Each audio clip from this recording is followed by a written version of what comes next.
So I've been on the road running for president, first a Democrat, then as an independent, and now for President Trump, 19 months. I've been to 48 states, and all the polling when I was running as a Democrat and independent showed that I was taking more votes away from Donald Trump than from President Biden or Kamala Harris.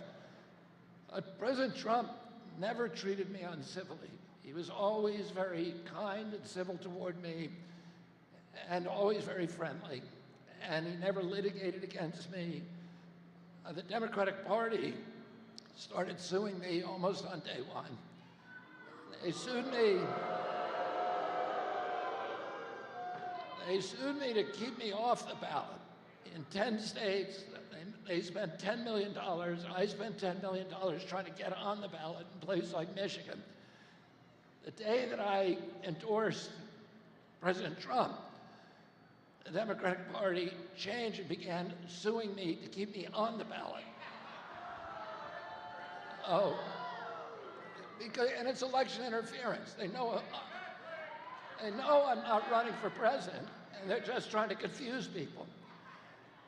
2 days ago, I lost a case in the United States Supreme Court about Michigan and Wisconsin, and the DNC won that case, and they're forcing this state and Wisconsin to keep me on the ballot.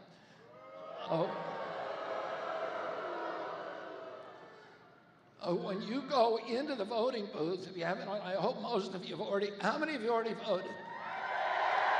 Yes. When you go into that voting booth, you're going to see my name on the ballot. I do not want you to vote for me. If you want to see me go to Washington, you better vote for Donald Trump.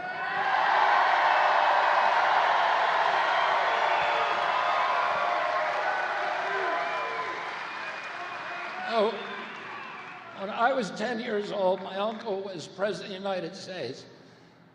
6% of the people in this country, the children, had chronic disease. Today, 60% do. The autism rates have gone in 1 in 10,000. In my generation, 70-year-old men today, the autism rate is 1 in 10,000. In my children's generation, it's 1 in every 34 kids, according to the CDC. When I was a kid, the diabetes rate was 0 for juvenile diabetes. A pediatrician typically would see 1 case of diabetes in a 40 or 50-year career. Today, 1 out of every 3 children who walks through his office door is diabetic and pre-diabetic. I never heard of a peanut allergy when I was a kid. I never knew anybody who had 11 siblings, I had 70 cousins, none of them had peanut allergies. Today, there's kids with peanut allergies and food allergies and eczema in every classroom. All of these diseases we never heard before: Crohn's disease, rheumatoid arthritis, ADD, ADHD, speech delay, language delay, tics, Tourette's syndrome, narcolepsy, ASD, autism, all of these that I never heard of as a kid. And they're now epidemic in our children. When my uncle was president, we spent 0 on chronic disease in this country. There weren't even any drugs for it. Today, we spend $4.3 trillion. It is existential for our country. And 77% of American kids cannot qualify for military service today because of chronic disease epidemic and obesity. The obesity rate when I was a kid was 3%. Today, it's 50% of our kids. In other countries, like Japan, it's still 3%. We are the sickest country in the world, and this is the sickest generation of kids. And if you elect Kamala Harris, you're going to get more of the same. We need to bring Donald Trump to Washington and make America healthy again.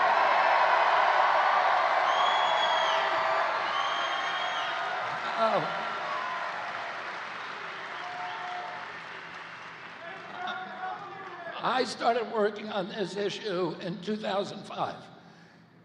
And I was seeing kids. I know what a healthy kid's supposed to look like. I know what a child is supposed to look like. And our kids don't look like that anymore. They're so damaged today. And all of you How many of you know a kid with chronic disease? Raise your hand. Most of us know people with chronic disease, and this is not normal. This is not what our children are supposed to be looking like.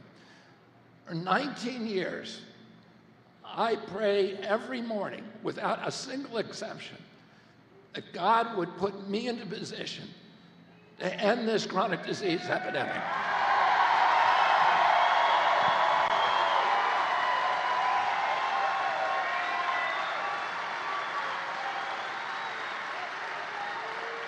And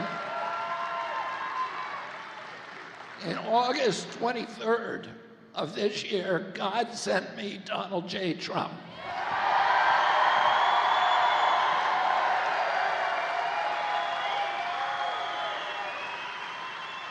And he told me, I want you to help me end the addiction of our country to wars and bring that $200 billion we sent to the Ukraine to lose a war, bring it back home and rebuild America.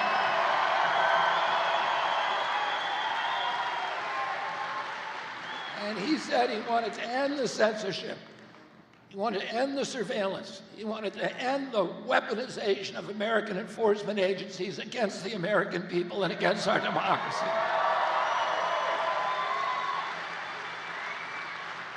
My uncle Ted Kennedy wrote Title IX to make sure that women had an opportunity to practice sports in school.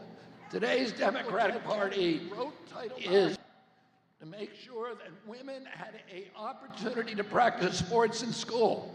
Today's Democratic Party is destroying women's sports in school by letting men compete. And Donald Trump is going to protect women, and he's going to protect women's sports.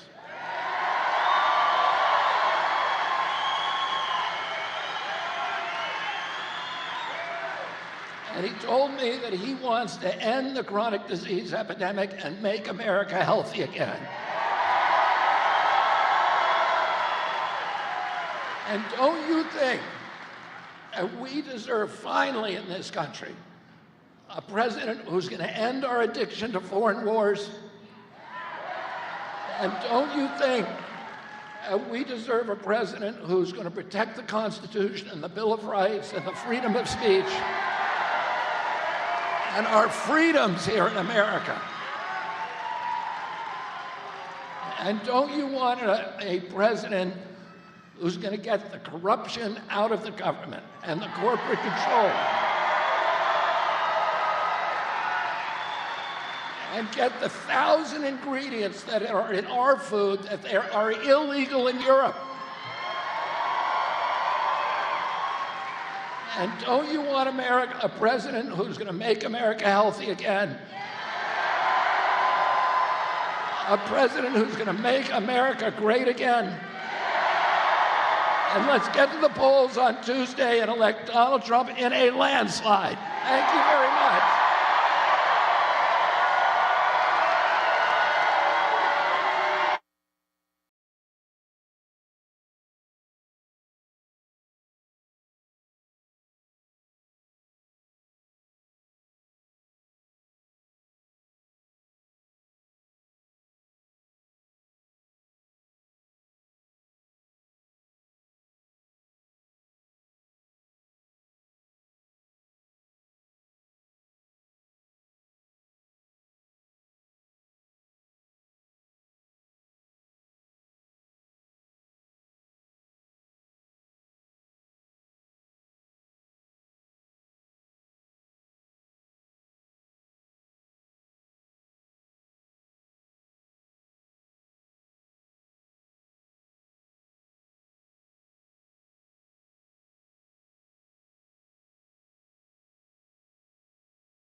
The president, we have created 7 million new jobs, and it led to a growth like we've never seen before.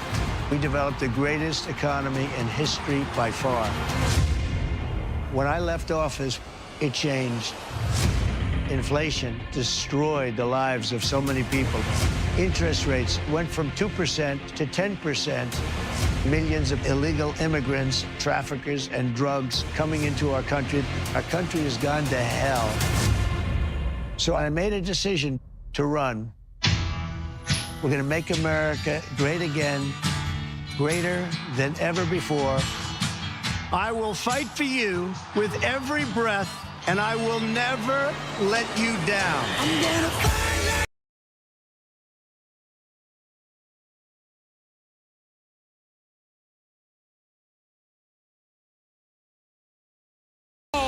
Because he loves this country.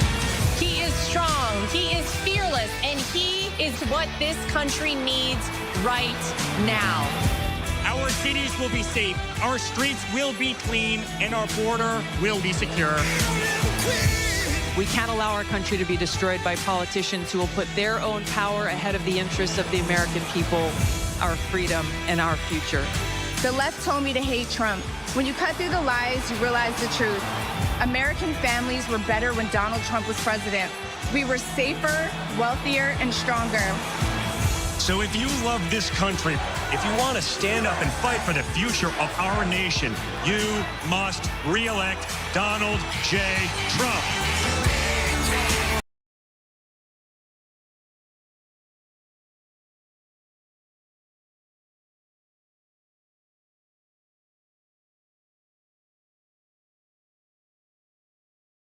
President of the United States, President Donald J. Trump. And I'm proud.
Wow, thank you very much.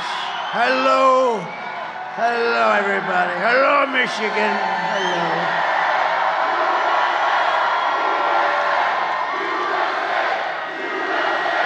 Thank you very much. Thank you. Well, have this too much longer. You know, we're winding down. We're winding down. 9 years we've been doing it, right? And now we're winding down, and hopefully we'll be going to the next phase, which is turning our country around. Because we've got a little bit of a mess to take care of, don't we, huh? A little bit of a mess. But we'll get it done, and we'll get it done right. But we're going to miss these rallies, aren't we, huh? But there'll be even better rallies in a different form. I think we'll say that, right? Front row Joes.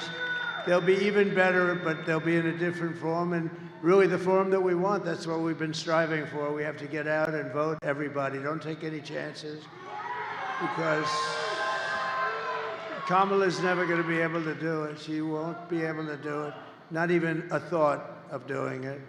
Doesn't know how to do it, doesn't even know how to say to do it.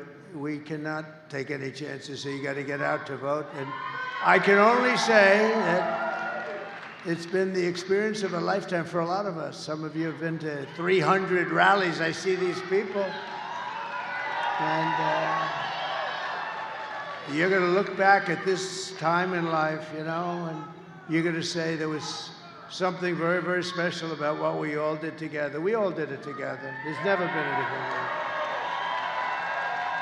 We'll have everything so good and fixed up and perfect. We'll have everything perfect. And then in 4 years, somebody will come down, and that person's going to be hot as a pistol. And you know what they're going to draw? About 300 people. That's what you draw. A politician draws 250, 300, if they're good. If they're bad, they draw like 8 people, like Biden used to draw, right? Remember, he used to fill up. Remember the circles? Couldn't fill up the circle, so he used the fake news media to fill up the circles. But no, it's different, but there'll never be, in the world, there'll never be anything like what we've done. We've done something that's unprecedented, and we've had fun, but now we have to get, hopefully, to work. We got to win. You got to get out and vote. And then we're going to do a real job for you all, and we're going to meet again many times, I hope. But this has been the thrill of a lifetime for me and for you and for everybody. And now we want to take that thrill and turn it into let's do business, right? Let's do business. So it's great to be back in this beautiful state with thousands of proud, hardworking American patriots. And I'd like to begin by asking a very simple question. I've been doing that lately because it seems so poignant. Are you better off now than you were 4 years ago? I don't think so. I don't think so. It's been, is that one of the easiest questions you've ever been asked by? But I've come today with a message of hope for all Americans. With your vote, this election, most important election you've ever even thought about voting in, I will end inflation. I will stop the invasion of criminals pouring into our country. And I will bring back the American dream. I'm going to bring it back. You know, yesterday we had a long day. We started out before 7 in the morning. We went to New Mexico. You know, it's sort of in play because the people can't take it anymore. The people are pouring through the border. That's a real border state. But you're a border state in a different sense. Everybody is a border. Every state is a border state. We have criminals coming in from, they fly them in now to the Midwest. Isn't that nice of them? Kamala. And you said to yourself, who the hell would want to do it?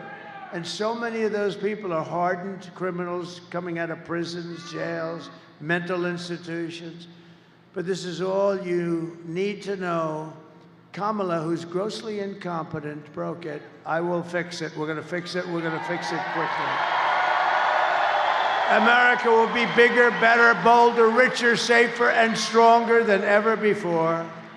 This election is a choice between whether we live and have 4 more years of gross incompetence and failure, or whether we will begin the 4 greatest years in the history of our country. We'll get it going fast. We're going to get it going very fast. And I'm asking you to be excited about the future of your country. Be excited. It's been hard to say, but now we're down to 4 days. 4 days. Right? Front row Joe? No, I mean, if you think, we're down to 4 days. Wow. We thought it would never come, right? We thought it would never come. I'm asking you to dream big again. You have to dream big. It's hard for you to think of that because you've been so hurt by these incompetent fools that have been running our country. This will be America's new golden age. Every problem facing us can be solved, and it's going to be solved quickly. But now the fate of our nation is in your hands, and it really is. You got to vote. You got to vote. Don't believe the polls that were way up or were pretty far up, but a couple of them way up. One gentleman, a great pollster, they say, he said, we have a 97% chance of winning. I said, don't believe it. Don't believe it. Don't believe it. Don't believe it. I think he's a Democrat because nothing matters except what happens on Tuesday when you think of it, right?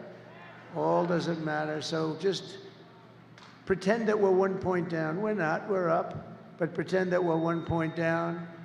On Tuesday, you have to stand up and you have to tell Kamala that you've had enough. You can't take it anymore. You're the worst vice president in history. You're the worst border czar in the history of the world. We're not going to let you destroy our country. Kamala, you're fired. Get the hell out of here.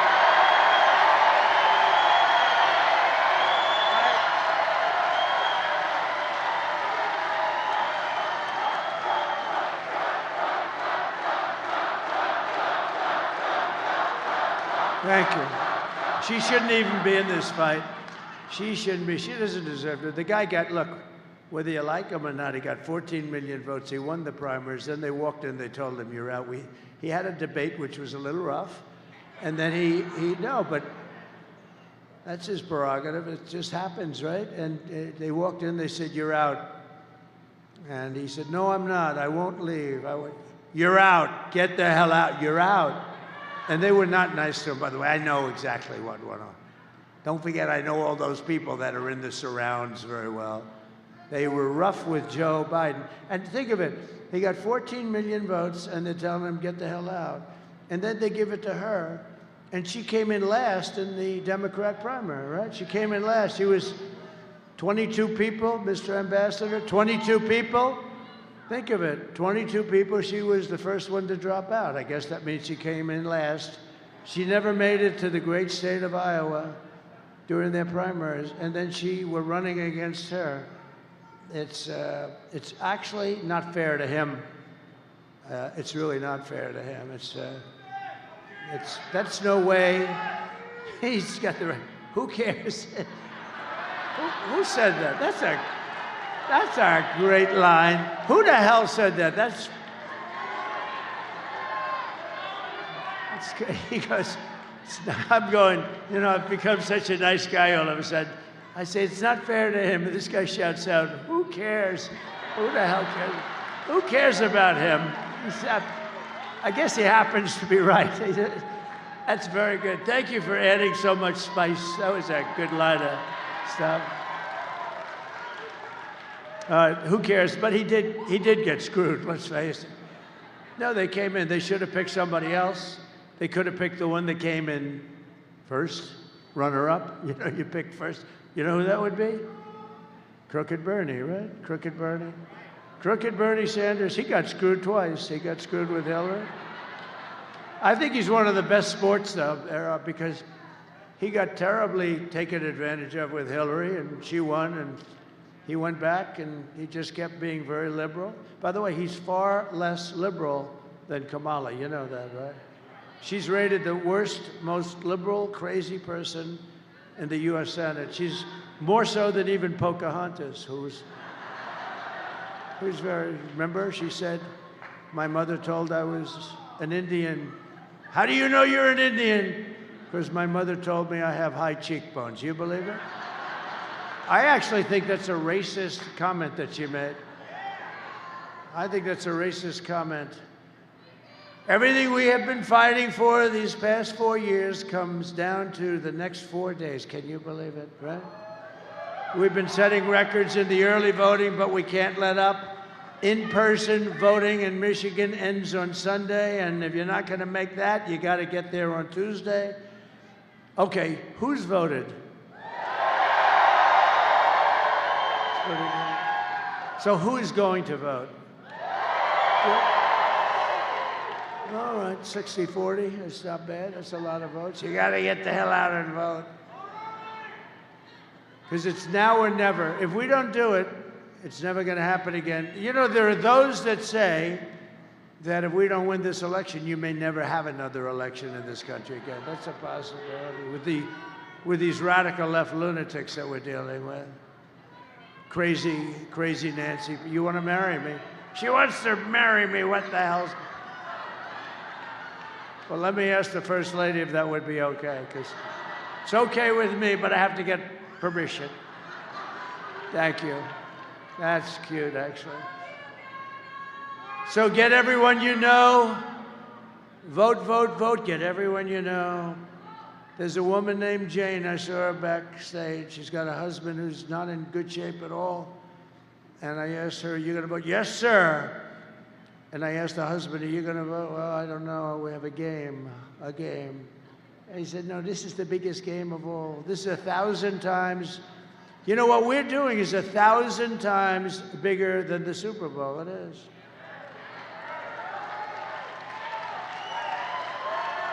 When the NFL has a problem, they had a big problem with Canada, big problem. Canada was actually taking advantage of the NFL for years, and they couldn't get it solved. You know what they did? They called the president, and I got it solved in like 2 minutes. I got it solved in 2 minutes. This is 100 times. They fought for 21 years with Canada. I got it solved in 2 minutes. They never even said, thank you. They didn't say thank you. With your help, we're going to defeat Kamala Harris, and we're going to make America great again.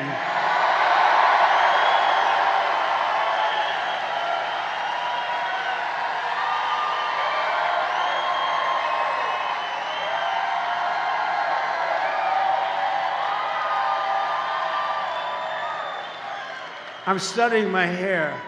It looks not so good today. It's not a good hair day, but who cares? Not a good hair day for me. Ay, ay, ay. Oh. I don't want to look. But we have breaking news. It's actually bad news. It's only good for one thing. If you happen to be running against the stupid fools that created this news. It's bad news. Bad news for the country. It was just announced a little while ago that brand new jobs report proves decisively that Kamala Harris and Crooked Joe have driven our economy off a cliff. And if she gets 4 more years, your family is never going to, you're never going to recover from these stupid people. Because we're being taken advantage of by every country all over the world, including our allies. And in many cases, our allies are worse than our so-called enemies, okay, on trade. Nationwide, this just came out. Listen to this. You got to study these numbers, right? Does anybody have a pencil? Please take it down. Nationwide, the economy created, this is the lowest number in years, a pitiful 12,000 jobs last month. Whoa. Hundreds of thousands of jobs less than what it should be. I never heard of 12,000 jobs. That's not even believable. And when they revise it downward in a few weeks, it will be much lower than that. They'll have to revise it downward. And just think, this is not good news for them. I mean, how would you like to have an election in 4 days and you just had the worst jobs report in the history of our country, practically?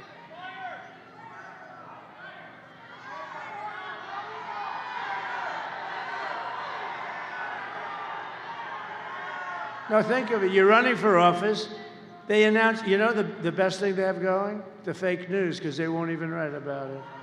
The fake news.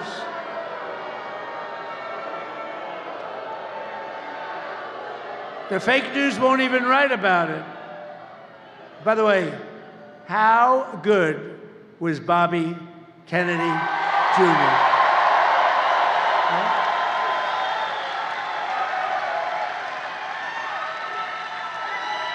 How good was he? And he's so into health and all. He's going to take care of women's health and men's health and your children's health. I said, you can do anything. You just go ahead and enjoy yourself. But just do me one favor. Leave the liquid gold alone. Let me handle that. We're going to make a fortune. We're going to make, Bobby, please leave that alone, Bobby. Just let me handle that. Oh, we're going to make so much money. But just think, a few months ago, they fraudulently claimed, do you remember this? 2 months ago, 818,000 jobs were created when, in fact, there were none. It was a fraud. It was a fraud. And people reported it to the FBI, but the FBI decided to do nothing. Are you shocked to hear that? It was a total lie, and they thought they'd be able to get away with it right through the election. But fortunately, there was a person known as a whistleblower. I know I like whistleblowers on occasion. And they were forced to admit it 3 weeks ago that they created 818,000 fraudulent jobs. They were fake jobs. And everybody said, oh, the economy's finally coming back. No, it's not coming back. They were fake jobs. If I did that, they would impeach me. They would say, let's impeach him. But now they've just revised past jobs, okay, by an additional 118. Now, they just announced yesterday that they're going to have to reduce them again by 112,000 because they were fake jobs too. This administration is a big, fat con job. The whole thing is dishonest. It's all misinformation and disinformation. That's almost 1 million fake jobs that never were here. And they wanted to wait. How would you feel if you said, well, our economy's okay, and then we vote, and we have an election, and let's say they win. I can't even imagine it, but let's say they win, and then 2 days later they announced that there were 1 million jobs that were phony. How would you like that, John James? No good, right? Huh? No good. We got to do something about it. They never do anything about it. We never do. These are fraudulent people. No, but how would you like, the election's over, and we have this person that nobody ever, you hear Harris. Harris. Who the hell is Harris? Nobody even knows who the hell she is. Who the hell is she? Nobody knows who the hell she is. Harris. Ladies and gentlemen, President Harris. Who the hell is Harris? It's true. Ladies and gentlemen, Harris came in by announcing 1 million jobs more than existed. It's a fake. Like 2 days after the election, you feel down, you lost an election, and how about the other side? The other side is saying, man, they said they had a great thing going. They just announced 1 million jobs more than they had. They didn't have 1 million jobs. These are terrible people. I'm telling you, they're terrible people. But let's bring it all together. We love everybody, right? No, we don't, actually. How about her? She's always talking about, no, I want to bring the country together. Trump is Hitler. Excuse me, I shouldn't have said that. No, she's always saying, I want to go on peace, and we want to get together as a country. And, you know, the Trump people are garbage, total garbage. Oh. But we want to get together. And Trump is Hitler. And they're all racist. And they're all this and they're all that. But we want to have peace. So we want to get along. I don't even know if she knows what the hell she's saying. But it's pathetic. So Kamala failed. Economic agenda. Wiped out nearly 30,000 private sector jobs just recently, and nearly 50,000 manufacturing jobs just over the last short period of time. Did you know that? You lost 50,000 manufacturing jobs. That's better with a mic. That's better. Thank you, backstage. These mic guys, I'm telling you, I'm having a lot of problems with mics lately. I'm not happy. Get yourself a new contractor, please. And don't pay the bill for this contractor. And then they'll write a story, Trump doesn't pay bills. I pay bills. You know what I do? I pay more than I'm supposed to when they can do a good job. But when they don't do a good job, don't pay your damn bill. That's my first. Man. I got to do these speeches like 3-4 times a day for 62 days almost. And then on top of it, I have a mic that doesn't work half the time. All right. Our manufacturing sector is now in very severe recession. Almost 100,000 manufacturing jobs are killed since the start of the year. Think of that. Think of that. 100,000. That's a lot of jobs, especially when you add on the fraudulent almost 1 million jobs, right? So that's 1.1 million.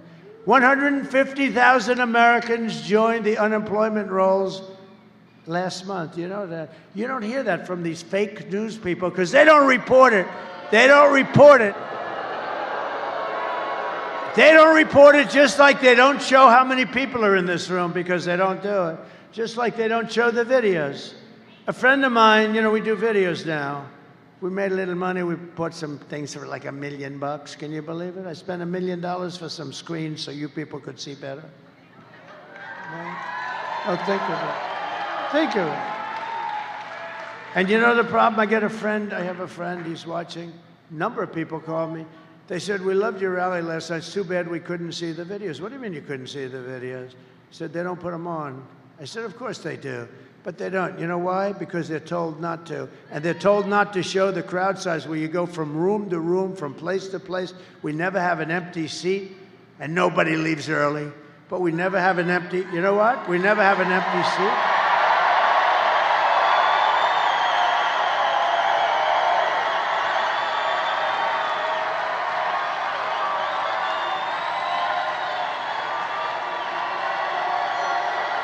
But I said, I want to have them show. Oh, we have it out with them all the time. A friend of mine said they don't show the thing. And think of the cameras, right? All they have to do is right there. There's the screen, there's the screen. All they have to do is 1 inch right, ding. 1 inch up, ding. And they can see it, but they don't want to do that because they don't want to show, because they're fake news. That's why they're fake news.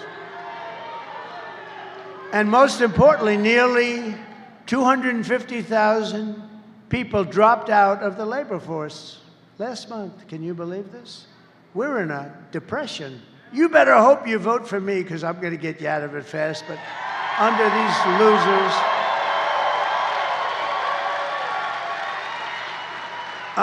losers, it's only going to get worse. This would only get worse. This would only get worse. You're not going to have a country left. Honestly, if you don't vote for Trump, you're not going to have a country left. Under Kamala's nation-wrecking policies, the American worker is absolutely drowning. You're drowning. You're not going to have your job very soon. And that stupid fool at United Auto Workers, that poor, stupid fool that runs the union, he said, yes, we'll go. He agreed to all electric cars.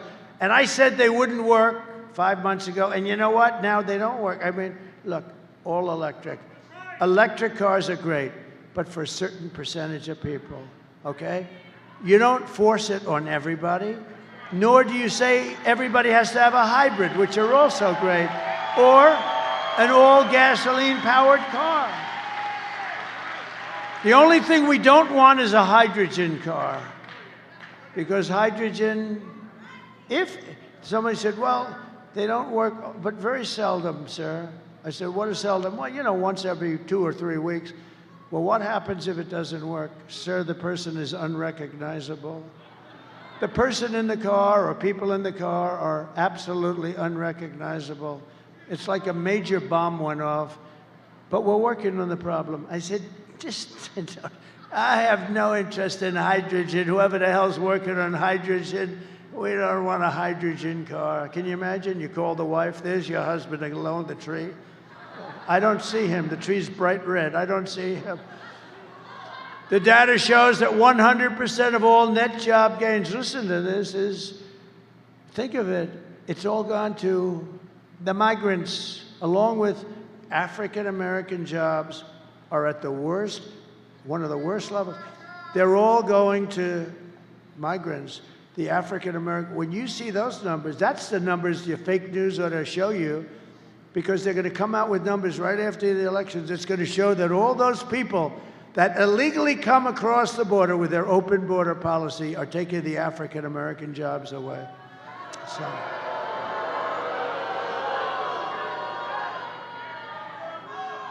Now, can you imagine? So, you know, guys have jobs for 20 years. They've got a family. They have everything. They're doing a good job. They're good people, good workers. And their jobs are being taken away by people that just came in. And it's not right. Hispanic jobs also, to a lesser extent. Union jobs will be affected, not yet, but they will be very much so. But the African-American jobs, you ought to tell them to go get you the real numbers, because when you see this, it's going to be probably after the election. You're going to be really angry. You're going to say, you know, I wish I voted for Trump. He got me criminal justice reform. He got me the colleges, historically black colleges and universities. I took care of them. I took care of them. I took care of them. You know, every year they'd come to Washington, the heads of the guys, nice guys, a lot of nice people, actually. After 2 years, I said, why do you guys keep coming to Washington? These were the heads of the colleges, black colleges, and very important group of schools, actually, and great people that I got to really like some of them. Some of them became friends of mine. And in the third year, I said, you're here again. Why are you here? I never asked them the first 2 times. Because they make us come back every year for money, because they have funding. And I said, why don't they give you a long-term deal? He said, they would never do it. I said, I'm going to do it. I'm going to give you a long-term deal for more money than you're asking, because you're not asking for enough. And I got them taken care of. And I said, the only bad thing about what I'm doing is I'll never see you again. Most likely, I'll never see you again, which is sad. But you know what? It's wrong what they're doing to you. They had to come back for years and years. They came back every year, hat in hand. One guy said they make us like beggars, These are black, wonderful people that run the universities. They run the universities, you're right. So I took care of that. I took care of so many things. But remember, the criminal justice reform, I was called by some people at CNN that I'm the only one that can get it done, because I can bring some conservative votes over. And I did do that. And I got criminal justice reform done. And it was really, the black population wanted it more than anybody else, because it was very unfair what was happening, and we got it done. And I'll tell you, and I made this statement, with the exception of who? Abraham Lincoln, as president for the black population than any other president in the history of our country.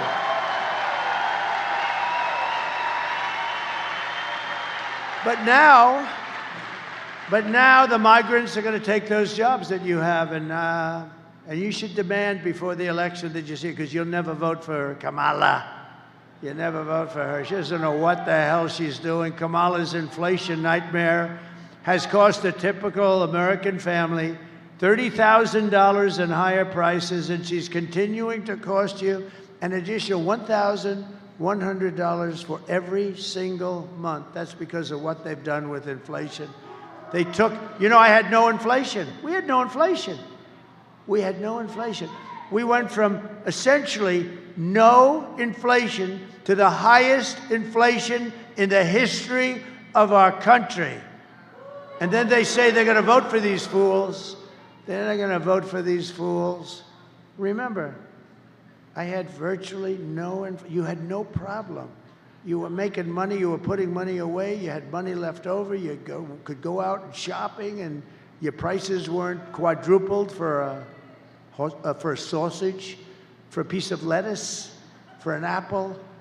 Now the prices have gone so high. Everyone tells me about the word groceries. For groceries, Cars, look at the price of cars. Look at the price of education.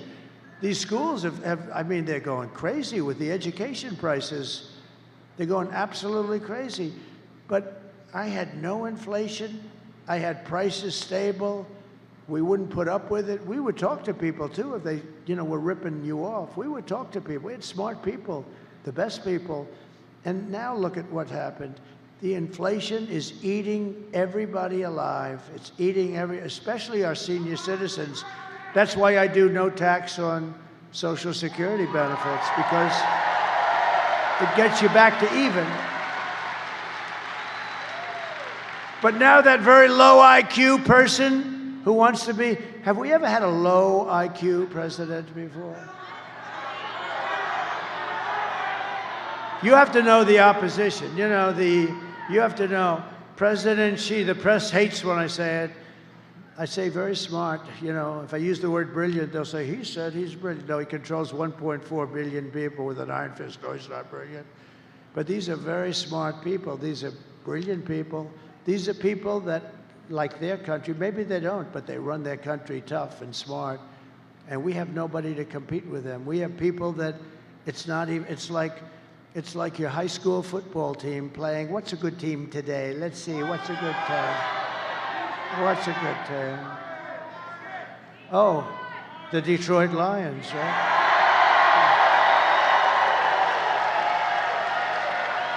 I couldn't have said that 2 years ago.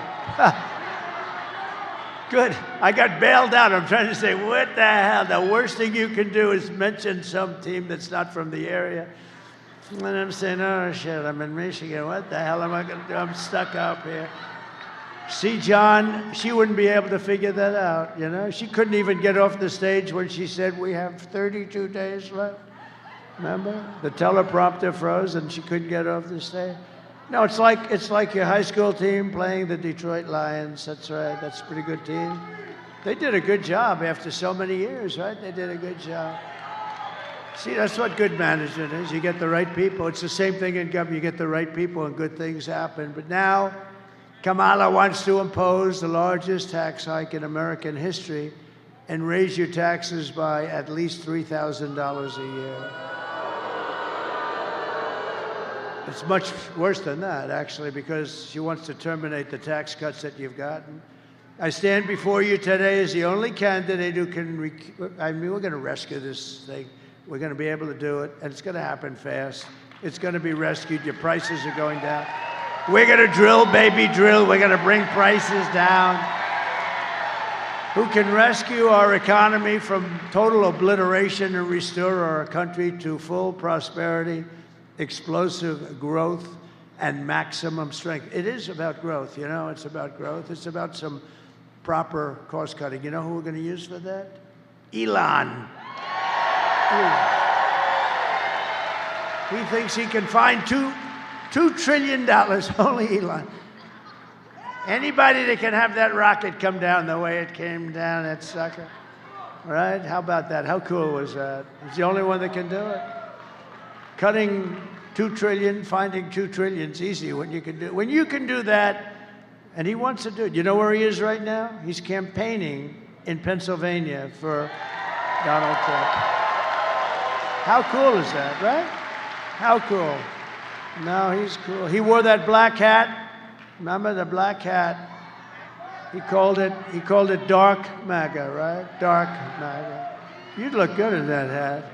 He called it dark MAGA. He looked cool. You know what happened? I don't think we sold one dark hat in 2 years. I didn't even know we had them. You want to know the truth? And everything's subtle, where it says, make America great again. It was also in black, so he had black on black. That's called very subtle. And he wore it, and he loved it, and he did great. He made a speech, did great. We had 107,000 people in Butler, PA, right? Honoring the firefighter, Corey. Honoring Corey the firefighter, 107.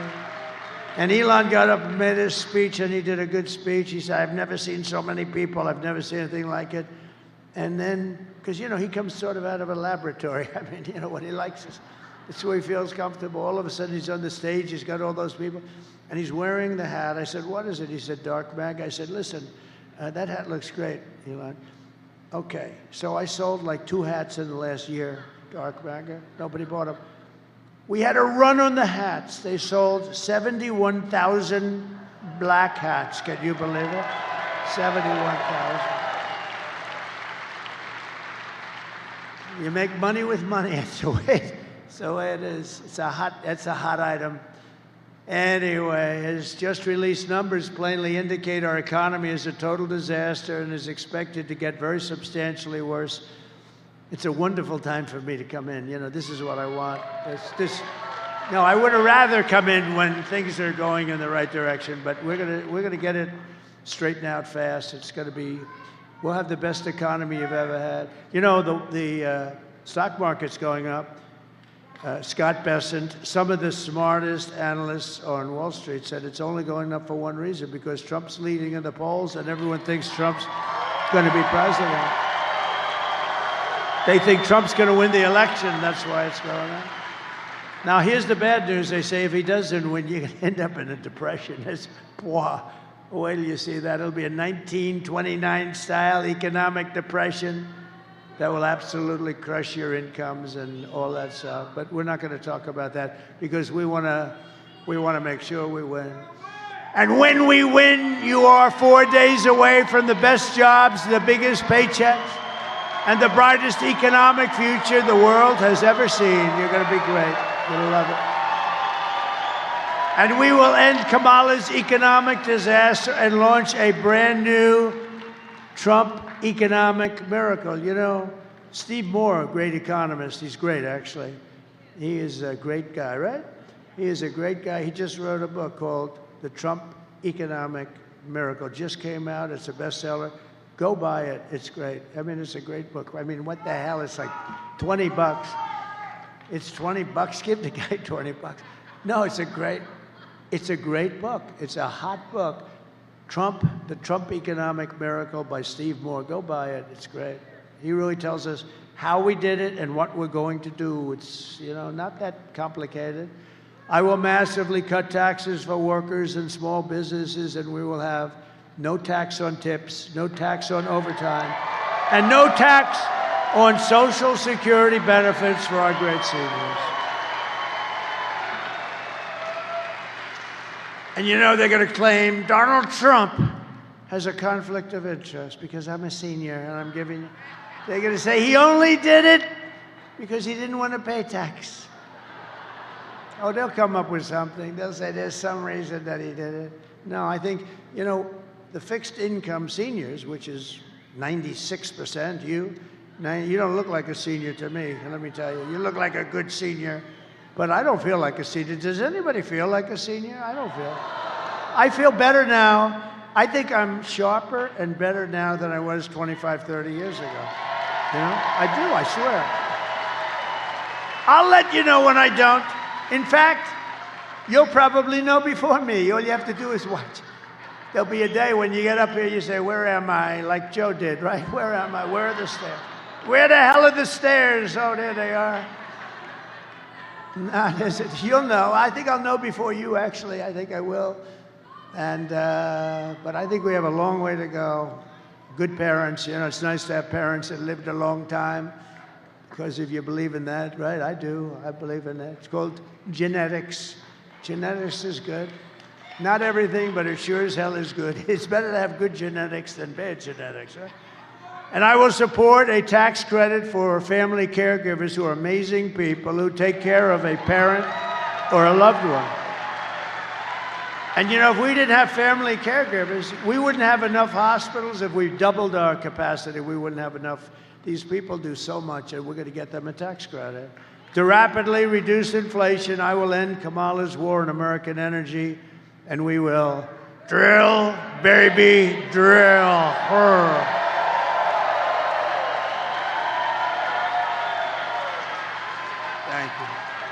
And I'll cut your energy prices in half within 12 months. We're going to cut your energy prices, and that's going to be the beginning, and we're going to bring your cost of groceries, foods, everything. We're going to all come down. That's what caused the problem. The energy is what caused it, because they came in and they destroyed what I had built.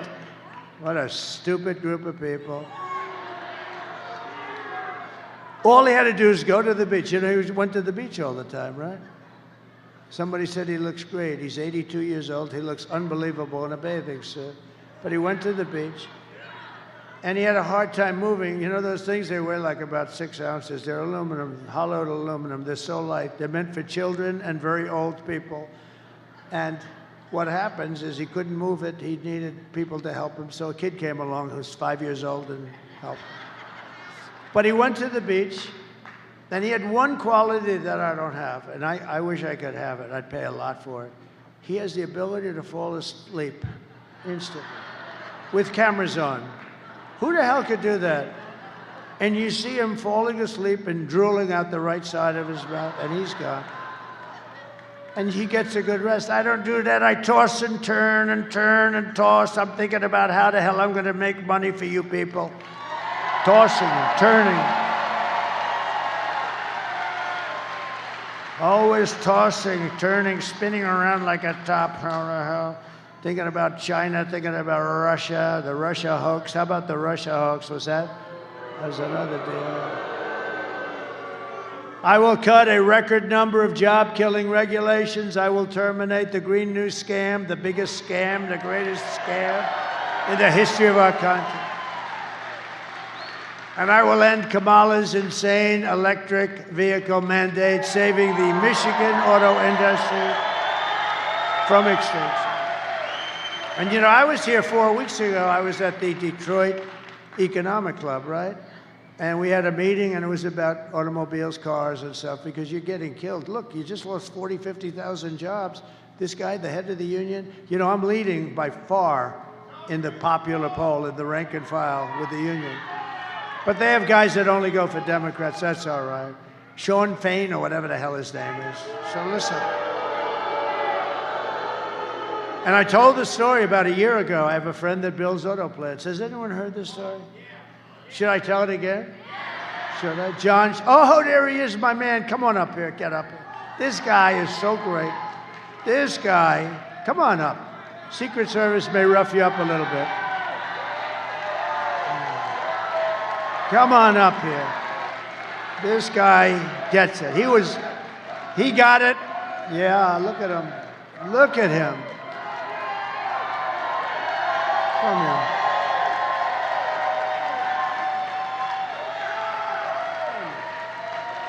Look at the arms on him. Look at the arms.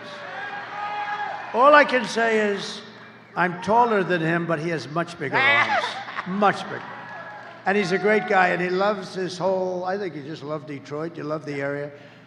But I've been telling you for a year and a half about this incident that I had. A friend of mine, John, he builds plants. That's all he does. He's a rich guy. He builds plants. If you told him to build an apartment, he wouldn't know how. If you told him to put down asphalt, he would. But he can build a plant like nobody. He builds all of them, most of them. And he was telling me that he's building some big plants. I said, I want to see one. Let's go. I want to see a plant under construction. I like that. I like that stuff. I was always good at it, too. Always a good builder. I always built great buildings. So I wanted to see one. He said, well, we'll have to go to Mexico. We know the story. We're going to have to go to Mexico because all of the big plants. I said, what do you mean Mexico? What about here? No. Oh, this is a year ago. He said, really? Let me see. And he showed me a plant that's the biggest plant, I think, in the world, right? It's the biggest. It would ruin Detroit. It does probably more than all of your plants put together. It's massive, owned by China. So China was going to come in and build one of the biggest plants in the world, I think the biggest plant by far, actually, in the world, and some others, right along our border, make cars, put them into here, and you can forget about Detroit, you can forget about Michigan. It would be over. And I didn't like it. So he told me about it a year ago, and then I started thinking about it. And I said, you know, if they build that plant, and you know, they're decimating Europe, what they're doing, they're dumping cars in there like crazy, and it's being decimated, the auto industry, the manufacturing of car industry. So what happened is he said, no, this is the way it is, it's going to happen. I said, we're not going to let that happen, because if they build these massive plants, especially this one monster plant, it's so big that you wouldn't believe it. So I announced when I was at the Detroit Economic Forum, and a little before that, that I'm going to put 100% tariffs, and if that's not high enough, I'll make it 200%. And I announced it a little before the forum, actually, and I said, no, we're going to put 100%, and maybe I'll make it 200, maybe I'll make it 300, 400, I don't give a damn. I'll make it whatever I have to make it. And that was it. I just made the announcement. I didn't make a big deal out of it. The fake news didn't pick it up because they don't want to pick it up. But I didn't want to see Detroit destroyed, and other places like South Carolina and Tennessee and a lot of other places. But your state more than any other state, without question. And so what happened is I forgot about it. Now I'm speaking, and I see this guy, John, the builder of auto plants. And I said, I'd like to see him after I speak. So I speak. I'd made my speech. It was a brilliant speech. Brilliant. And I saw him. And I said, John, how's that plant going that you're building in Mexico on the border? He said, sir, they've canceled that plant last week. They're not going to build it. Because they think you're going to win. And they think you're going to put tariffs on the cars. And therefore, they're not going to be able to bring any cars into the United States. And they said, if Trump wins, this thing is not going to work at all. So, but I'll tell you what, that plant will go up so fast if there's a mishap. Here's the good news. There's only one way there can be a mishap, and you know what that way is. And I hope to hell that doesn't happen. I hope to hell that doesn't happen again. So I'm just proud of this guy because he's been on my, I didn't know who the hell he is. I didn't know who he was. All I know is he has very good, strong arms. I'm impressed by his arms. He's a strong guy, but he was a good guy and a smart guy. And he was against the electric cars because he said they're going to be made in China. You know, you're going to get 2 good years, and after that, nobody's going to work. Did you see 37,000 auto jobs were cut this month? 37,000. I got more news for you. Well, you can tell them, okay? You tell them. So here's the story. They're not building the plant. We're going to build those plants here. Thanks to President Trump. Thank you, sir. Okay, guys, listen. President Trump is telling you the truth about when we met, and it was a year and a half or so ago, and he asked me questions. He said, how does your industry like these EV mandates? And I said, sir, they don't like them. Nobody wants to buy those. You know, we're not only auto workers, we're consumers too, right? We don't want to drive those things. How do you pull a trailer with 4 snowmobiles on it up to Traverse City when it's 5 degrees below zero in an EV? You can't do it. But Kamala Harris thinks she knows better than the experts in Detroit. She wants no more combustion engines, internal combustion engines, produced by 2035 because she's smarter than the engineers at General Motors, right? So President Trump gets it. Every time we met, we started talking backstage, and he would ask me questions. I'd give him feedback. We'd talk back and forth, and it became kind of a regular thing. So I got in the habit of coming up here and kind of giving him updates on how things are going in the auto industry. I was holding a rally every week outside of a different auto plant in the Detroit area with a lot of these guys behind me. And we were talking to auto workers all summer long for 4 or 5 months. And I would ask them, I'd do my own poll. What's it like inside? Are they voting for Trump? How's our support? I'd say, do we have majority in there? They'd say, majority? You got 65 or 70%. We're not voting for Joe Biden and then Kamala Harris. So don't believe anything you read in the newspaper. Don't believe anything you see Sean Fain talking about. The auto workers, UAW members, are voting for Donald Trump for president. Okay, that's the good news. That's the good news. But now I got some bad news for you, and this is going to really tick you off and motivate you to get your friends out to vote. Yesterday, Ford Motor Company sent out notices to all their workers at the Dearborn Ford pickup truck, the Lightning, 100% electric vehicle. They laid everybody off till next year. All right? So those people through the holidays, Thanksgiving, Christmas, New Year's, are unemployed. We don't know when they're coming back, but it won't be at least until next year. So I don't know if you saw that news. Now I got some other news that the people in the back there don't like to talk about, but I'm going to pass it on. Now this is big news.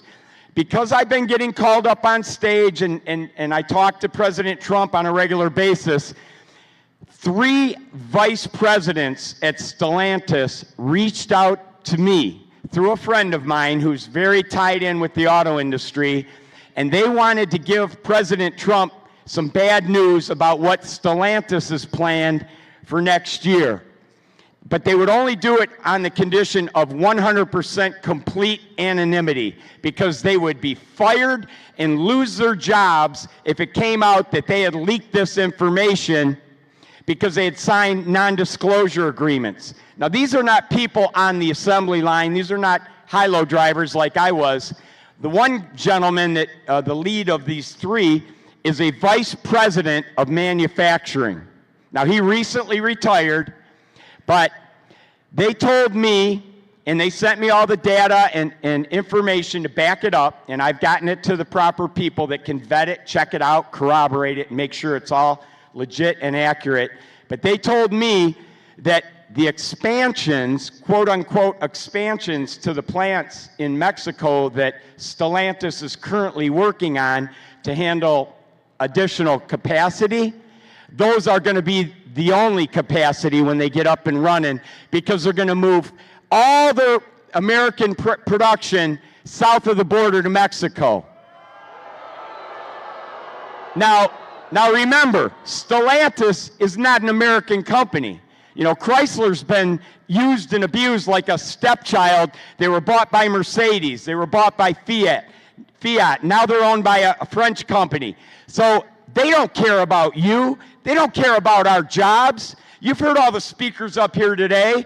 Every job in the Detroit area relies on the auto industry. But a French company that owns Chrysler is about to send all the Chrysler production to Mexico. There's only one way to stop this. There's only one person who will stop it. His name is Donald J. Trump.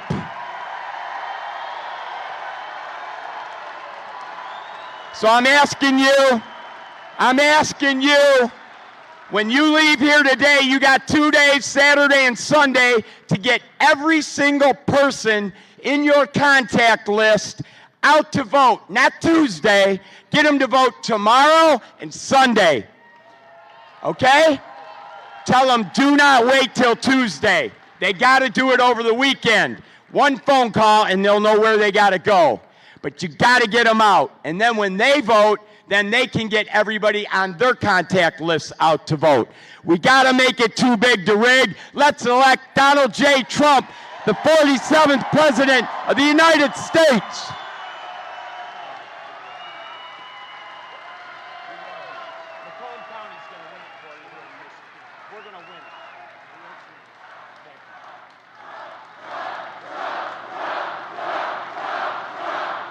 He's a hell of a guy. That guy. Thank you. So he's something. He loves the country. He loves your state. Tell Stellantis, I think I'll send him back. He's quite good at delivering a message. Tell Stellantis that if they plan on moving, we're going to charge them a 100% tariff on every car they put in, and they won't move. You know who said they're going to move? A company I buy a lot of stuff from them, a lot. Great company, John Deere, going to move big sections of their company from Iowa, I believe they said, to Mexico. And I told them, and I did it in writing, I said that if you do it, beware, because I'm going to charge you about 100% tariff on everything you make to put back. So if you're going to move from Iowa, and if you're going to move from Iowa to Mexico, and then you think you're going to make it in Mexico and sell it over here and sell it at that cost, not going to happen. We're going to do a 100% tariff. They announced, I believe, that they're no longer making the move, didn't they? I think that's what I heard. Somebody told me the other day that they announced that they're not making the move. Why would they make the move? It'll cost them much more to to make the product over there when we do this. In other words, we're going to use look, the most beautiful word in the dictionary to me is tariff. I think it's the most beautiful word. It's going to make our country rich. And these stupid people, look, politicians, there's only two reasons why they wouldn't want to use tariffs. They're stupid or they're corrupt. There's no third reason. They're either stupid or they're corrupt. I just stopped the largest plant in the entire world, which would destroy your state. I think this plant made more than all of Detroit put together. You know, it's a big, and I just stopped it, and I'm not even president yet, okay? Think of what I could do when I'm president. But I have to find out, but I'm telling you, I told John Deere, we told them very strong, we said, look, you're gonna move out of Iowa, we're putting about 100% tariff on anything you make. There was a different kind of a plant, there was parts and this and that. I said, if you're gonna do that, we're putting in a tariff, and that was it. I sort of went on to other things like how to get elected very easily. And I heard 2 days ago that they're not gonna build the plants here. So it's pretty good, right? It's pretty good. But you're a hell of a guy, I tell you. He's a friend of mine. I'll make interest on Carlon. So here's the thing I thought of, and it's funny, it's not that complicated. It's going to do tremendous good for your area because here's what I'm doing. I thought of this idea, and then I expanded. You know, a lot of times you have an idea, and then you expand. I was always good financially, and I was always very good on construction. In this case, construction doesn't matter. It's finance that matters. And people call me up. It doesn't sound complicated. They say, from Wall Street, 182 IQ guys, brilliant guys. Where the hell did you ever come up with that idea? Like, as an example, no tax on tips. I did that, everyone went crazy. Nobody ever heard of it before, right? No, it's true. And then that dumb woman, very dumb woman, that low IQ individual, like 2 months later stood up, today I'd like to announce that we're not gonna have tax on tips. And she got booed out of the place, you know, it didn't work. You never heard a second, nobody talked about it after that because she was, so, you know, the one problem with what I do is I do it and then somebody else copies you, but they don't have the brain power to get it done.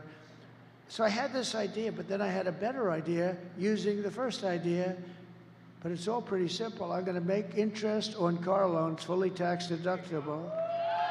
That's it, right? And people said, where the hell did you ever come? Isn't it funny? It's like the paperclip, you know? Years ago, long before you, youngster, years ago, somebody came up with the idea of the paperclip. I think 129 years ago, a long time ago. And he had a little piece of steel, metal, whatever. He bent it around, start selling it. So, and everybody saw it, and they said, why the hell didn't I come up with that idea, right? The paperclip.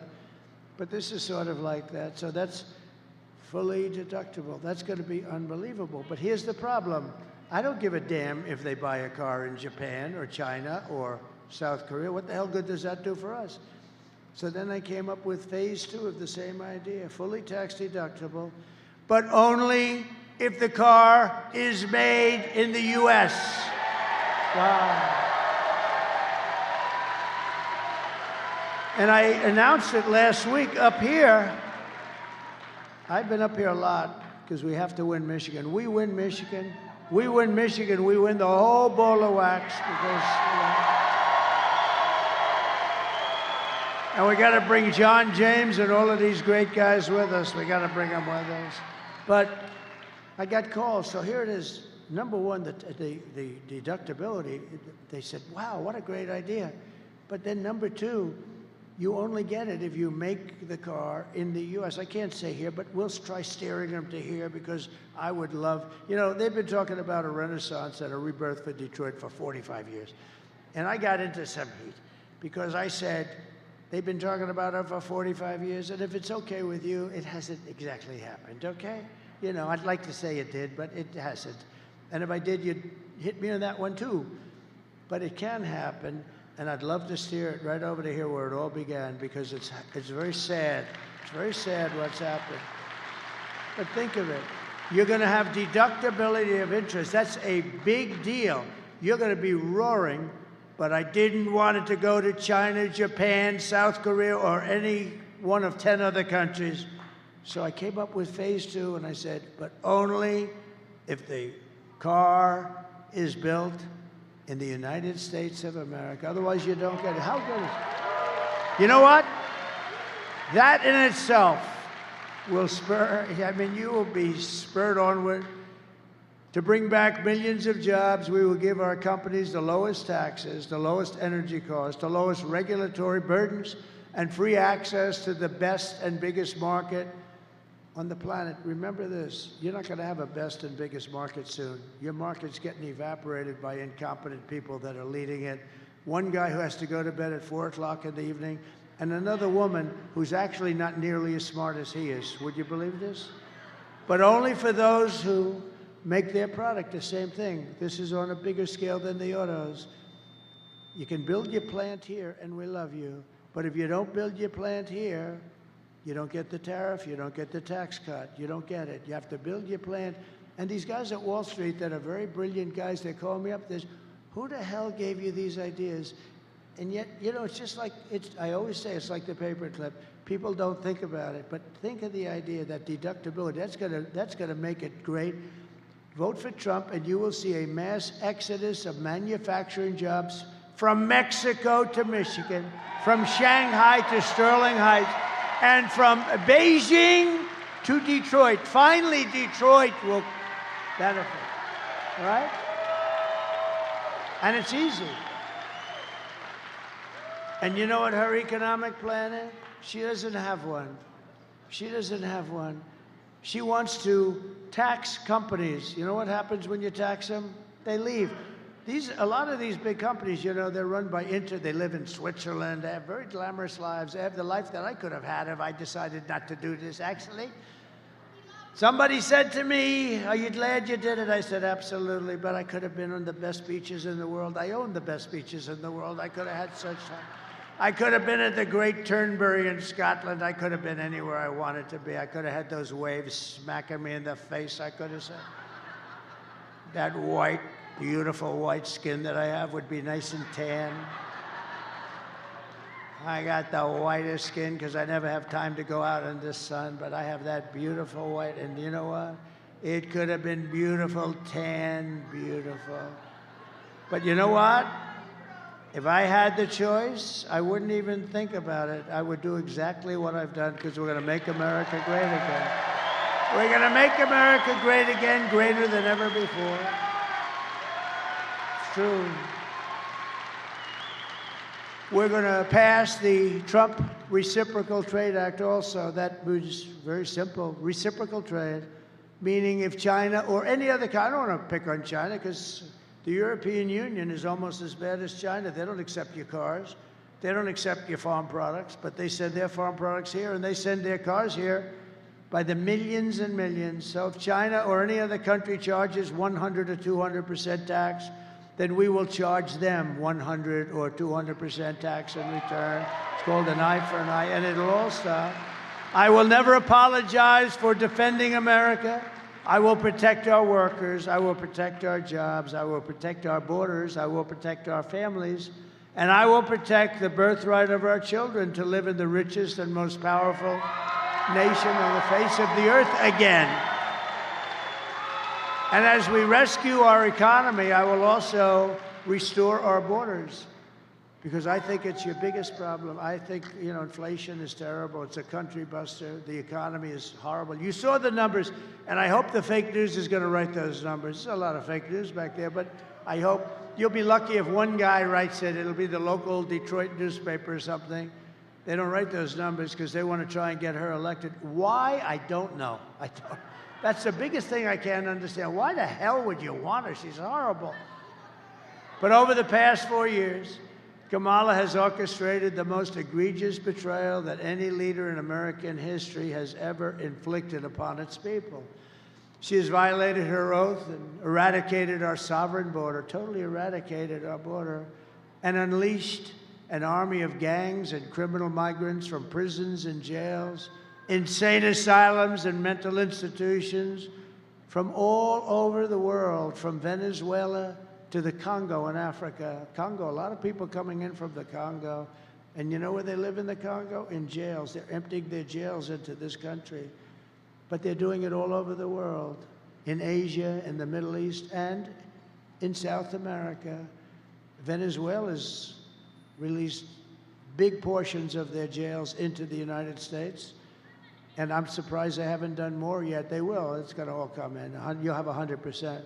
But I would have done it faster than them. I would have done it if I were them. Why would I keep these prisoners for 60 years? The killers and murderers and drug dealers and everything else.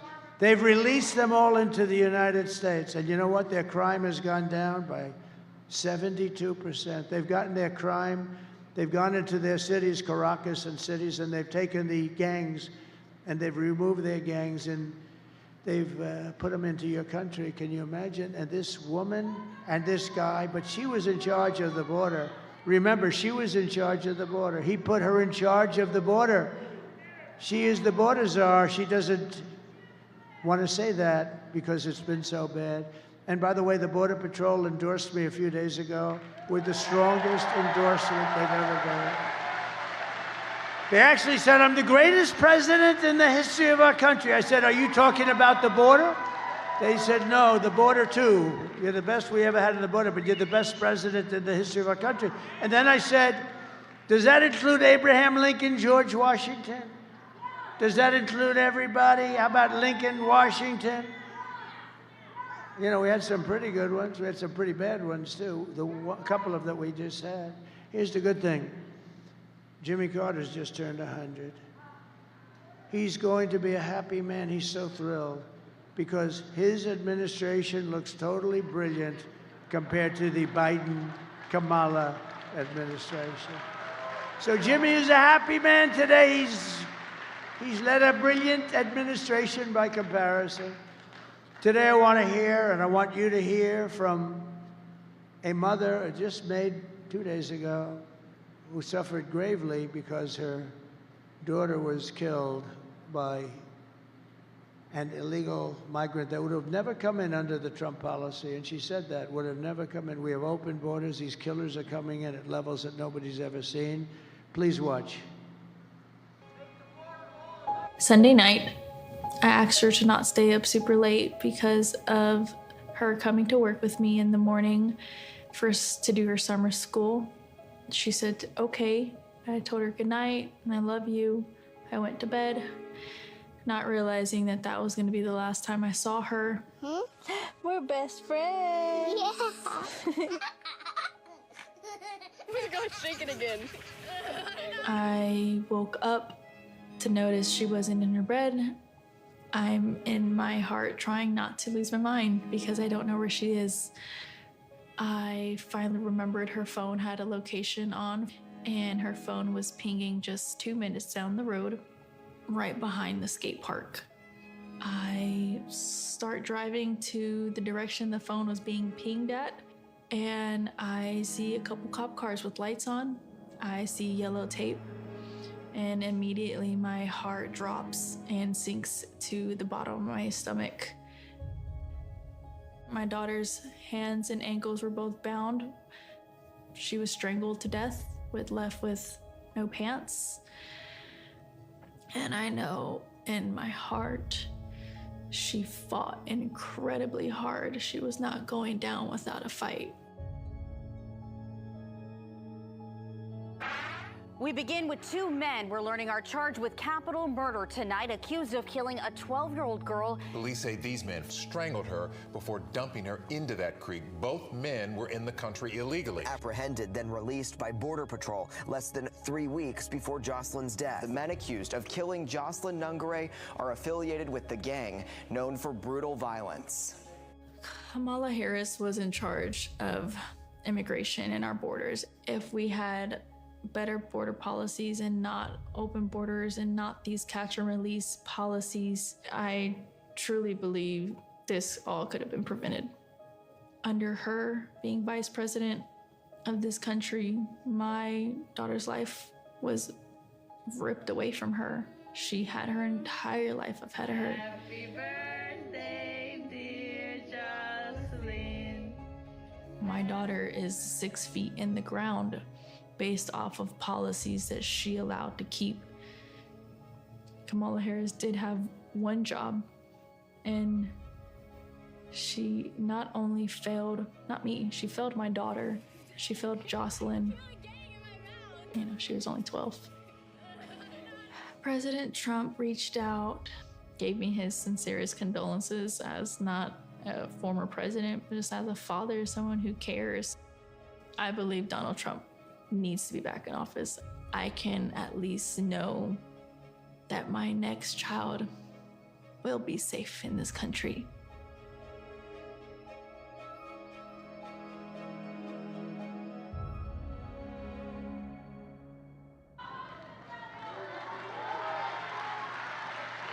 That's what we're allowing into our country. The day I take the oath of office, the migrant invasion ends and the restoration of our country begins.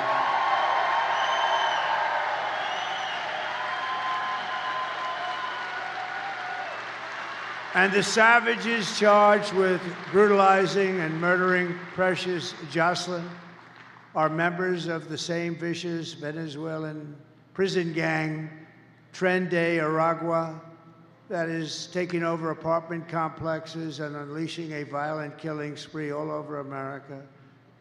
You probably read in Aurora, Colorado, and I think Colorado's got to vote for Trump because what's happening in Colorado is unbelievable.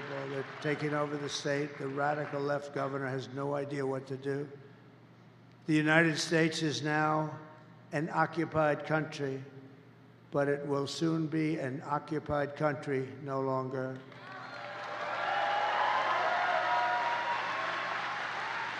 November 5th, 2024, Election Day, will be Liberation Day in America. It'll be Liberation Day, 4 days. On day one, I will launch the largest deportation program in American history. I will rescue every city and town that has been invaded and conquered.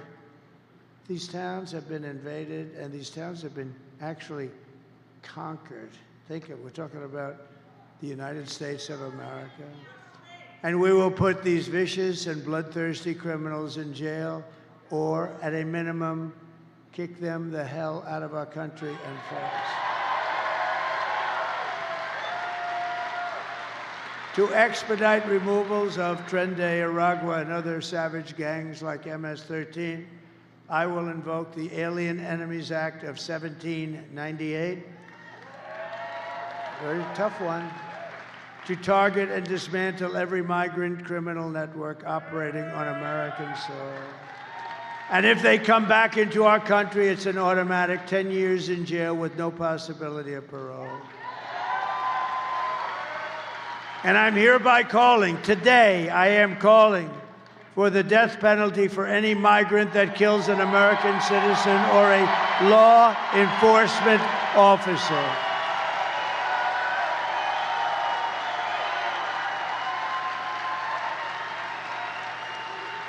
And I will immediately ban all sanctuary cities in the United States of America. They're sanctuaries for criminals. Despite all the damage she has caused, Kamala has spent the final week of her campaign comparing her political opponents to the most evil mass murderers in history. 3 days ago, Joe Biden called our supporters garbage. Said we were garbage. It's not nice, is it? Not nice, Joe.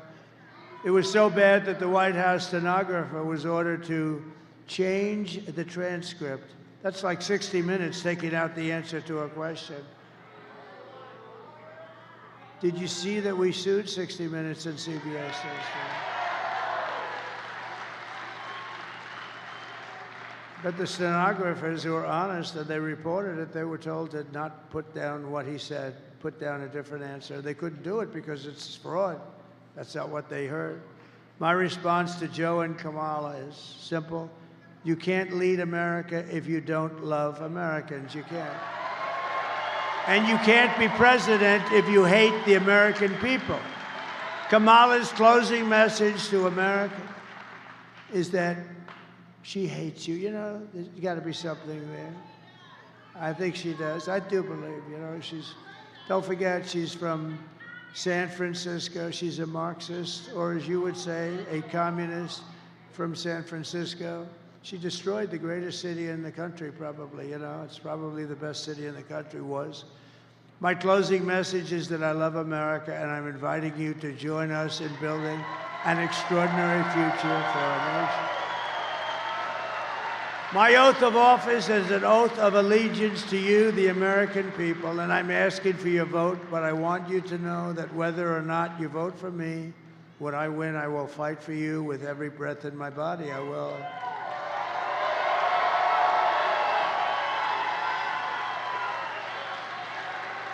What we have built is the biggest, broadest, most incredible coalition and the greatest political movement in American history. MAGA, it's the best movement, the biggest movement in the history of our country. I told Joe, I said, Joe, it means make America great again. It's okay, Joe. We're seeing historic levels of support among blacks, Hispanics, and Asians, Jews, Catholics, evangelicals, and Mormons. They're all joining our cause in larger numbers than ever before. And now the most amazing thing is happening. We're also winning overwhelming support from your Muslim community right here in Michigan. Muslim and Arab right here in Michigan. That's something. That's progress. And I just came from an incredible meeting with the Lebanese community in Dearborn. Last week I was honored to be endorsed by a group of some of the most important imams and Muslim leaders in your state. And I'm also grateful to the mayors of Dearborn Heights. Bill Brazzi, Bill Brazzi, where's Bill? Hello, Bill. Thank you very much for being here. Thank you. And the mayor of Hamtramck, Dr. Amir Galeb. Doctor, thank you very much, Mr. Mayor. They're great people. Many Muslim and Arab Americans are friends and family living in the Middle East, and Kamala is campaigning with warmongers like Liz Cheney. How do you think that is? They want to get the Arab American vote. They want to get the Muslim votes.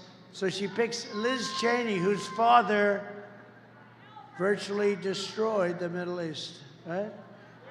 I don't think it's working out too well.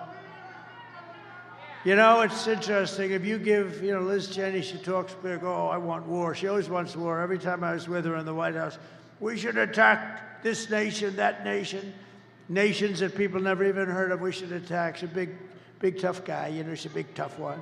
She's a tough one.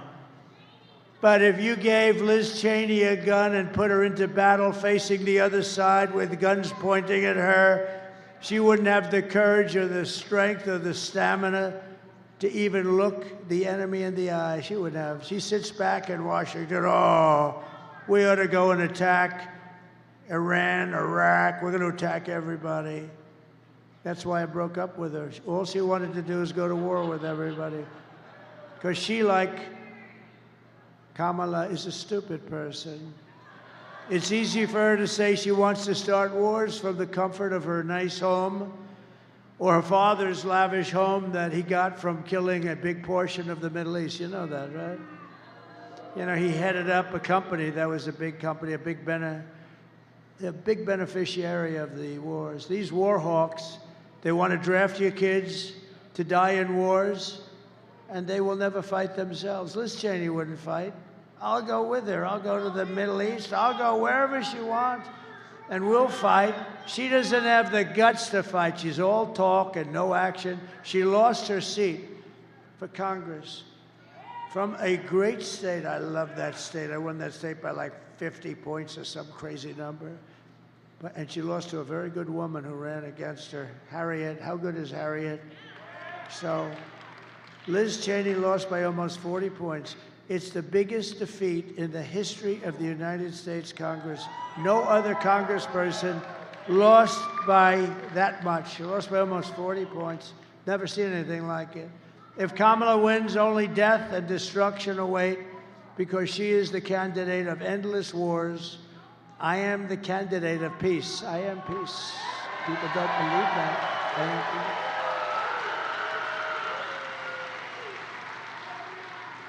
But I need every Muslim American in Michigan to get the hell out and vote, please, Mr. Mayors. All right? We got to get them out and vote. No, we want peace. Everybody wants. Who doesn't want peace? Only stupid people like Cheney. No, you give her a gun, Liz. We're going to a certain location in the world. We're going to fight it out with them. Oh, please, I don't want to do it. But when she's there and there's no consequences, we should go to war with them. Her and that idiot John Bolton, who was so stupid. But I loved him. You know why? He'd come into a room with me, would never say anything, and I'd be with foreign leaders, and I didn't even have to act tough because they said, look, that moron, John Bolton, he's crazy. He's the one with Dick Cheney got Bush to go into the Middle East, right? Trump is going to go to war with us. And you know what would happen? They'd give me everything I wanted because the guy's a nut job. Kamala Harris's campaign is in total free fall. You see that. The press hates to admit it. You know, I guess they want to hold it. Well, I don't want to be too cute with these statements. I want to be a little careful because you got to still get out and vote. But if you get out and vote, we're going to win this thing in records that nobody's ever seen before. You got to get out. Harry, get up and vote. You're coming with me, Harry. Get the hell out of that sofa, Harry. But I'm watching the game. Get out, Harry. Let's go. We're going to vote for the president. And he votes. And you know what? Harry will feel much better. He's going to feel much better. Because everyone can see that she's totally unqualified to be the president of the United States. And she is. Everything Kamala says is a lie. I watched her yesterday. Such lies. Her entire campaign is one hoax and slander after another. But the more they lie, the more they smear, and the more they tell untruths. We have to go out and we have to get to vote. No, she'll say everything. Trump will never frack.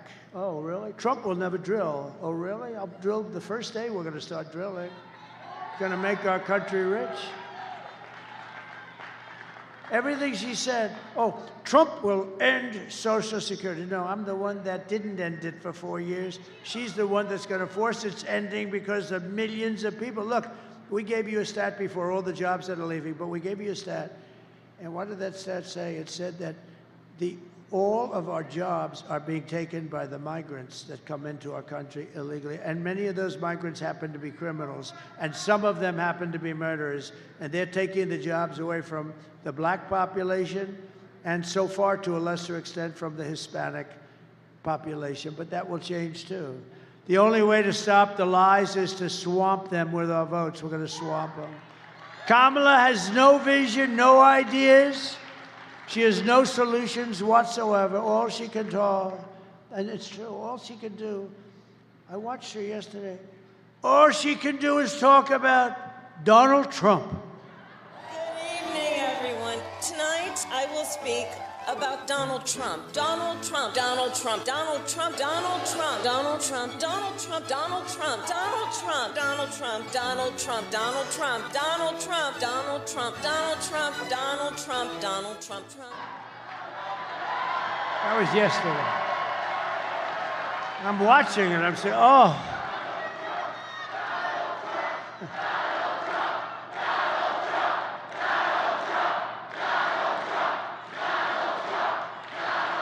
Thank you. No, I was watching yesterday. Trump did it. Why the hell didn't she fix this stuff? I mean, now she's saying, I'm going to do this or that or this. There are some people who thrive under pressure, and there are some people who crack under pressure. And the more pressure Kamala has, the more pressure that Kamala has, the worse she's crumbled. I watched her 2 days ago. She's exhausted. I mean, I've been doing 62 days without a day off, and I am inspired, actually. It's crazy, right? I'm actually inspired. I don't know, maybe I shouldn't be, but I am. She's so rattled and frightened that she couldn't even do an interview with a great guy named Joe Rogan. Couldn't do it. And if she can't handle an interview, she sure as hell can't handle President Xi, can she? She can't handle President Xi of China. She will get overwhelmed, she will melt down, and millions of people will die with her stupidity. They got us into Ukraine. We should have never gone into Ukraine. If I was president, you would have never gone into Ukraine. This is not a charity event. This is an election for the biggest and toughest job in human history. This is the biggest job in history. And on top of it, we have to save our country. Do you want to lose your life savings because we put a weak and foolish person in the White House? Do you want to lose your job and maybe your house and pension because Kamala has the economic understanding of a child? She's like a child. I watch her. I'm good at this stuff. I watch her. She doesn't know what the hell she's talking about. And every one of those companies will move. They'll move to Asia. They'll move to Europe. They'll move. Everybody wants those companies. But we do too, and we're not letting them go. Take a look. Take a look at what we did with John Deere. I mean, I just heard it. I just heard it just recently that John Deere has announced that they're not going to move to Mexico. If they do move to Mexico, they're going to pay a big price. They can sell anywhere they want, but they're not selling in the United States of America, okay? And I like John Deere, and I'm a big customer of John Deere, and maybe they'll red flag me. They'll say you can't buy from John Deere, and I'll buy from somebody else if I have to. But they're not going to move their manufacturing plants to Mexico unless they want to pay a very big price. This presidency is a job held by Teddy Roosevelt, Abraham Lincoln, Dwight Eisenhower, Ronald Reagan, people of strength and intelligence. Would you trust Kamala Harris to talk to Russia or China and talk them out of a war? Let's talk. I don't think you would. Would you trust her to steer us out of an economic calamity? She has put us into, and we are right now, we had the lowest job numbers I think I've ever heard. I've never heard of 12,000 jobs, John, have you? I don't think so. We've done this for a long time. I don't think I've ever heard of 12,000 jobs. Nothing is more dangerous than to give an immense amount of power to a very weak and incompetent and low IQ person. That's what you're giving. You're giving the presidency to a low IQ person. We had that for 4 years. We can't take another 4 years. I mean, the mistakes this guy made, and she was there, right? She was there. She approved everything she said. She'd like to have that statement back.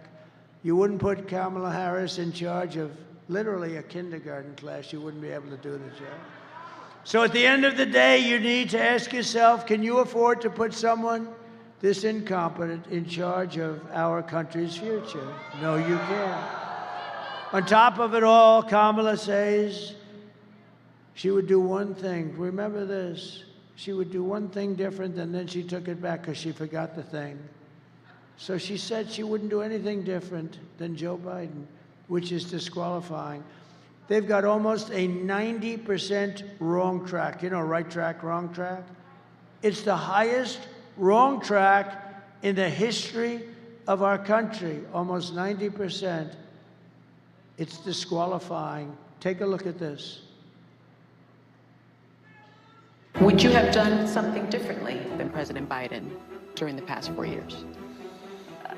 There is not a thing that comes to mind. I stood there on the tarmac watching you check your watch. The chaotic and deadly U.S. evacuation from Afghanistan stunned Americans and the world and cost the lives of 13 U.S. soldiers. Would you have done something differently? There is not a thing that comes to mind. More than 13,000 illegal immigrants convicted of murder have been caught at the border and then released into the United States. An Afghan national is in custody today after being accused of plotting an election day terrorist attack. The suspect entered the U.S. on a special immigrant visa. Gut-wrenching new details in the murder of Georgia nursing student Laken Riley. The illegal immigrant suspect, who cops say committed the heinous murder, is a Venezuelan national who crossed the unsecured southern border back in 2022. 2 men investigators say are in the country illegally from Venezuela are charged with capital murder in the death of Jocelyn Nungaray. A fifth illegal immigrant accused of attacking 2 New York City police officers over the weekend showed no remorse or regret. Would you have done something differently? There is not a thing that comes to mind. Only 18% say the economy is in excellent or good condition. US inflation has hit a new 40-year high, increasing by 9.1% over the financial year. Authorities saying Train de Aragua, which has been linked with more than 100 criminal investigations here in the U.S., has now been found operating its criminal enterprise in apartment complexes. Were you the last person in the room? Yes.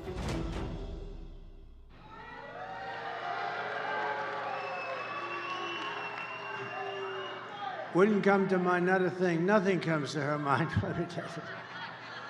It wasn't so much that nothing comes to her mind, because she's stupid. Now, can you imagine? You know the worst thing of all? 325,000 children are missing or dead. They came through the border. Think of that, 300. We're not talking 2 or 3, which is too many. 325,000 children went through her stupid open border, and now they're either missing, dead, or slaves.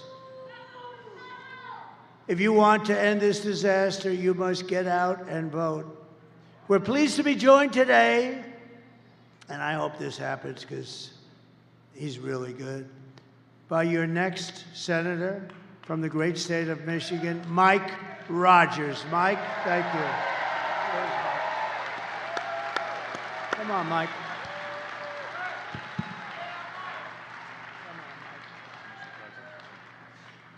Well, thank you, Mr. President, for a couple of things. First of all, standing up for manufacturing in Michigan. That's exciting.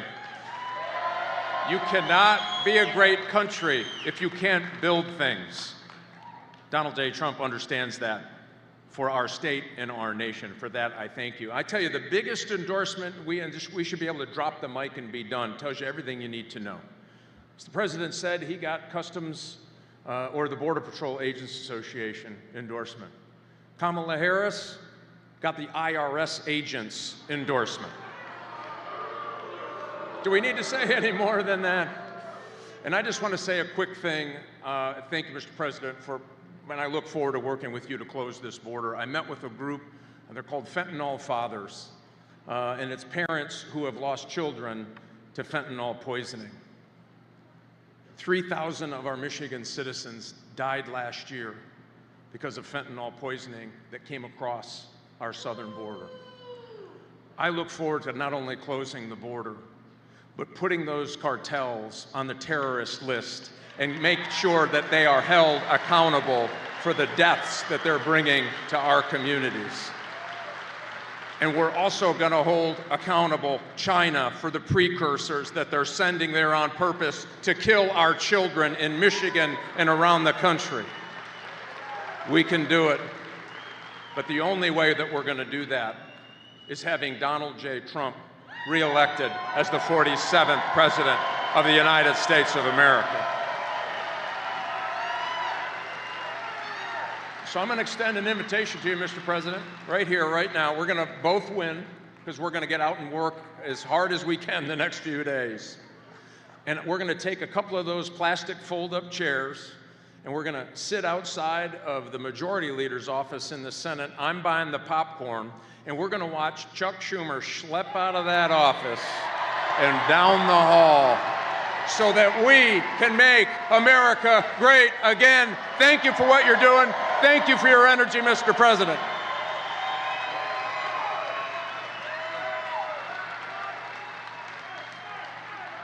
Thank you, everybody. Thank you very much. I see a very good Hulk Hogan lookalike. Look at that guy.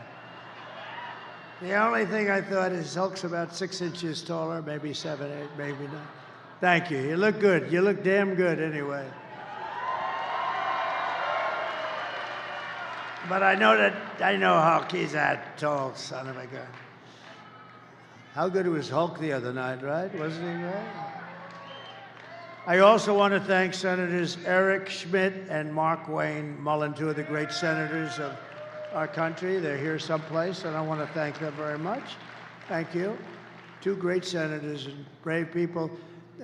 Congressman John James, a friend of mine for a long time, and he's doing a great job. Great job, Joe. And you're doing well. Lisa McClain. Lisa, look at Lisa.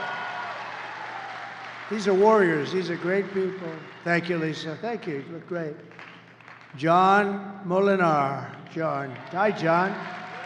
Good. Thank you, John. Tim Wahlberg. Thank you, Tim.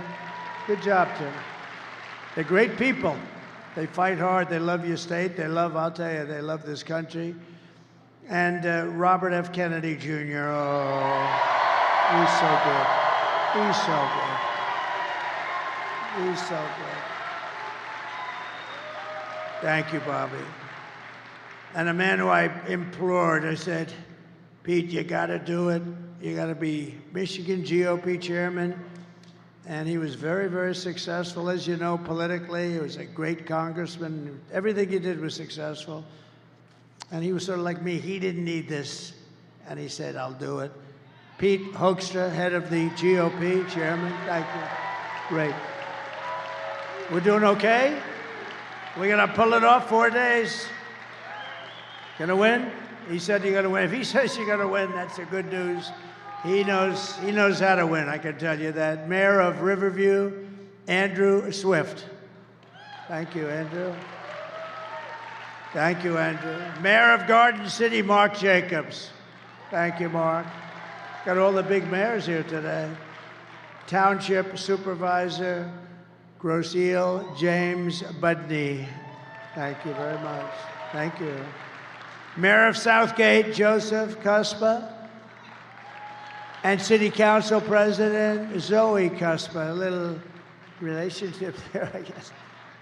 President of the Michigan Police Officers Association, James Tiganelli, and he was so nice. He gave me a big award the other day. We have the endorsement of every single police group. And Brian Pennybecker, you met before, and Brian, I want to thank you. Brian Pennybecker. He's been so incredible. And Dr. Masad Boulos, I want to just thank you very much. You've worked so brilliantly with everybody. And my friend Steve Witkoff, who's a great developer and an amazing guy. Thank you, Steve.